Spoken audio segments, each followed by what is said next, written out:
Ütlen ausalt, et Organic Estonia minust on tabanud ära väga õige sellise niši,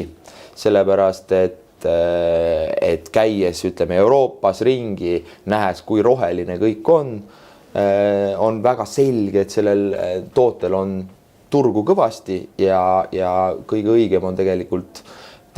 pakkuda ka Euroopa inimesele seda meie puhast loodust, mis on tegelikult ka puhas, ehk siis seda tuleb käia tutvustamas, tuleb käia näitamas ja tuleb ka Eesti inimesed, Eesti ettevõtjad viia Euroopa tarbijal lähemale, nii et selles mõttes teete väga õiget tööd. Ja et kindlasti võiks mahemajanduse programmi juures ka mõelda selle peale, et kuidas kuidas vähendada siis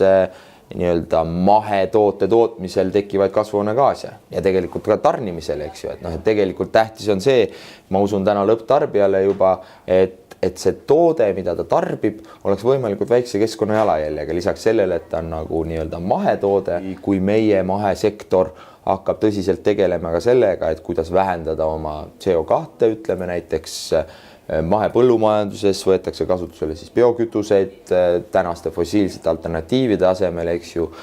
lõpptarbijani tarnimiseks kasutatakse siis võimalikult väikse keskkonnajäljega transpordiviise, siis see on kindlasti müügiargument ja võib-olla müügiargument, mida tänased võib-olla teiste riikide tarnijad ei suudagi, ei ole veel ära kasutanud. Kindlasti kutsun üles kõiki mõtlema nii oma toote kui ka tegelikult toote tootmise CO2 jalajälje vähendamise peale, et see on täielik globaalne megatrend, mis kindlasti toob võidu